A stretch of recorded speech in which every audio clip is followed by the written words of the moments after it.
Hello दोस्तों, मैं सादिक कुरैशी आज आपके लिए एक अच्छी सी कहानी लेकर आया हूँ जिसका शीर्षक है नरगिसी फूल। तो अब शुरू करते हैं कहानी। आज आसी जब सुबह सुबह उठी तो खिड़की के बाहर देखते ही उसका चेहरा मुरझा गया। अरे कहाँ चले गए? कल तो यहीं थे। इतने महीनों से रोज़ सुबह देखते देखते उसकी आदत सा बन चुका था, और आज जब दोनों अपनी जगह पर नहीं थे तो आसी को कुछ खाली खाली सा लग रहा था। सुबह सुबह बस वो दोनों सामने दिख जाते तो आसी का रोम रोम पुलकित हो उठता था, सुवासित हो उठती थी उसकी सांसें। मन एक अद्भुत खुशी महसूस करने लगता, और सबसे खास बात, इन सब का सकारात्मक प्रभाव पड़ता उसके मन मस्तिष्क पर, और कलम खुद ब खुद कोई गीत लिखने लगती। पता नहीं क्या जादू था उन नरगिसी फूलों में, बस देखते ही मन मचल उठता। शायद असीम का असीम प्यार भरा था उनमें। आखिर उसी ने तो आसी के जन्मदिन पर यह गमला उसे उपहार में दिया था। फिर दोनों ने मिलकर उसमें नरगिसी फूलों का पौधा लगाया था। देखो ना आसी, तुम्हारे लिए एक काम सौंप कर जा रहा हूँ। कल ही मुझे कंपनी के एक प्रोजेक्ट के लिए दुबई निकलना पड़ रहा है। बस 6 महीने की तो बात है, फिर आते ही झट मंगनी और पट ब्याह।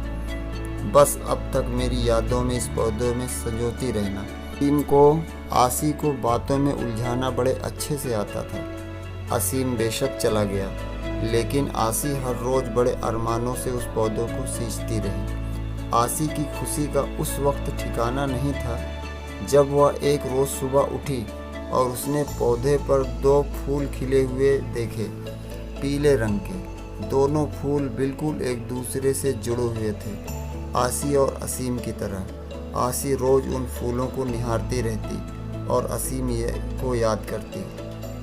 आसी की रोज़ असीम से फ़ोन पर बात होती थी। भला 2 साल से चल रहा प्रेम दूरियों से कैसे कम हो सकता था? इसी प्रेम की शक्ति ने तो उसे क्या से क्या बना दिया था। कभी किसी को चिट्ठी पत्री में 2 अक्षर न लिखने वाली आसी की कला आज अनवरत चलने लगी थी। अपने जज्बातों की स्याही में भिगोकर क्या क्या न लिख डाला था उसने। तेरे एहसास में खुद को ऐसे फना कर दिया हमने, जिंदगी बाकी न बची तेरे साथ और ना तेरे बाद। पता नहीं कैसे एहसास थे जो दिल से निकलकर पन्नों पर बिखरते रहते थे। जब भी मन होता आसी उन नरगिस के फूलों को निहारते हुए खिड़की के पास कागज़ कलम लेकर बैठ जाती। माँ जब डांटना शुरू कर देती तब सुध पड़ती कि कुछ खाना भी है और घर का काम काज भी देखना है। पता नहीं पिछले कुछ दिनों से क्या हो गया था उसे। पतझड़ का मौसम आ गया था, फूल मुरझाने लगे थे।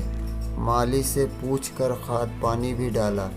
असीम को फ़ोन पर बताया तो वह भी पहले खूब हंसा, फिर बोला पतझड़ बीत जाने दो, सब कुछ ठीक हो जाएगा। आसी फिर भी आश्वस्त नहीं हो पा रही थी। अब तो बसंत की बहार भी छाने लगी थी, चारों तरफ एक मीठी बयार बहने लगी थी, लेकिन फिर भी आसी को कुछ सही नहीं लग रहा था। आज भी उन फूलों को देखे बिना बेचैनी बढ़ रही थी।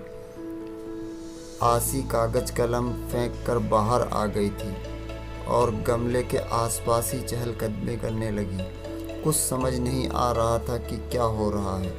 इसी सोच में उसे यह भी ध्यान नहीं रहा कि काफ़ी देर से बाहर की घंटी बज रही है। आसी कहाँ खोई हुई हो? दरवाजे पर कब से घंटी बज रही है? ध्यान कहाँ है? माँ ने दरवाजे की ओर जाते हुए पूछा। इससे पहले कि आसी संभल पाती, दरवाजे पर असीम खड़ा था, मुस्कुराते हुए हाथों में नरगिसी फूल लिए। तो दोस्तों, आज की कहानी ख़त्म होती है। मेरे इस वीडियो को शेयर, लाइक एंड सब्सक्राइब करिए। Thank you.